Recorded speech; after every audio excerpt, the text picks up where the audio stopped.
Hey, welcome. We're going to go on pretty profound inner journey together in this explainer. We're going to explore this pattern that, so many of us live with but can't quite put a name to. It's this deep, early adaptation that's sometimes called the guardian wound. So let's dive in. Does that hit home for you at all? If I do not hold this together, something essential will collapse. See, it's not really a thought you think, it's more of a feeling, right? This deep-seated orientation that just kind of lives in the background of your life. It's like this constant low humming pressure to just keep everything from falling apart. And that's exactly why it has so much power over us. Think about it.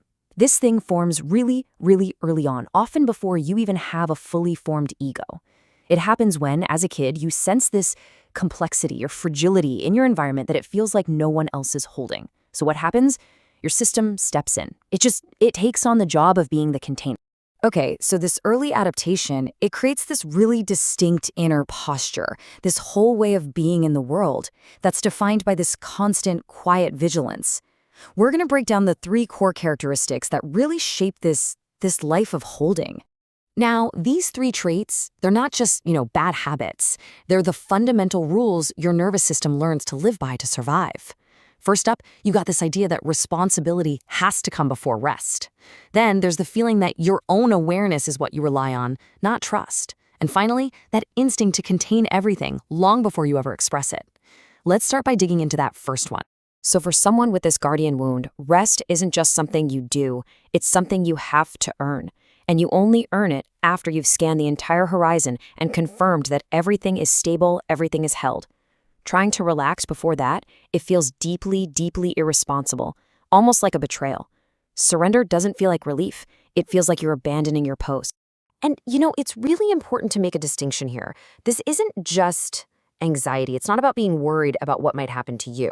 It's this deep sense of custodianship for the whole thing.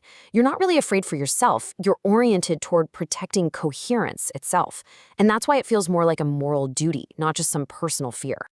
And that leads us right into the second treat. Instead of leaning on other people or just trusting that things will be okay, you watch. Your perception becomes your safety net. Now, this can make you incredibly sensitive to patterns. You can see things coming a mile away. But it also makes it almost impossible to truly let go and trust, because from that perspective, trust can feel like just being blind. Okay, now we're getting to what might be the most important turning point in all of this. It requires this really fundamental shift in how you see yourself, moving away from all that self-criticism and towards a really deep, compassionate understanding of what your psyche was actually doing all this time. This simple reframe changes the entire experience. See, a deficiency wound, that tells you something is wrong with me. I'm broken. But the guardian wound says something totally different. It says something important needed a holder. And what that means is that the pain you feel doesn't come from some personal lack. It comes from taking on this immense, immense responsibility. And here's what's so crucial to get. Your psyche wasn't broken. It wasn't malfunctioning. It was actually performing this incredibly intelligent adaptive function.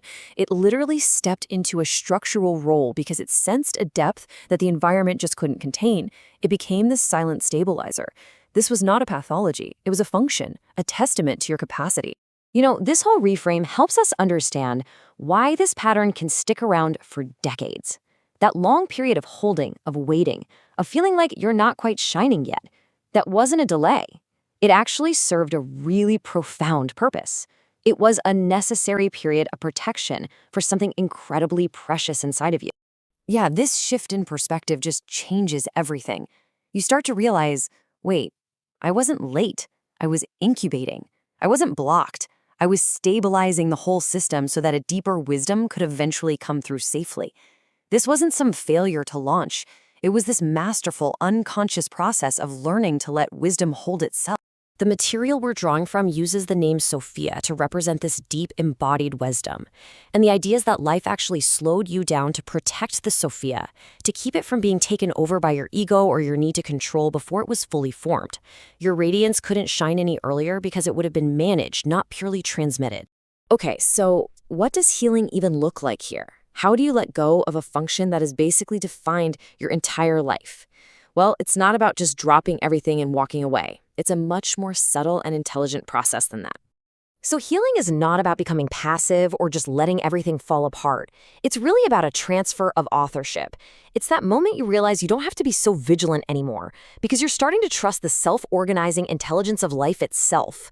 It's learning how to rest inside the responsibility, not abandon it completely. And wow, when this transfer actually happens, the experience in your body changes dramatically.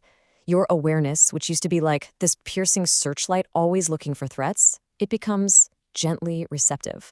That sense of responsibility, that heavy weight on your shoulders, it becomes spacious and light.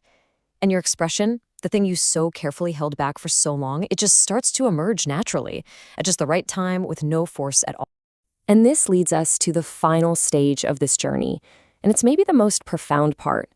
What happens after that guardian function finally softens? What emerges when the holding is, at last, released? This really is the ultimate question, isn't it? After a whole lifetime of identifying as the one who holds it all together, what happens to that part of you when you let go? I mean, who are you without that job? And here it is, the kind of mind-bending, totally liberating truth.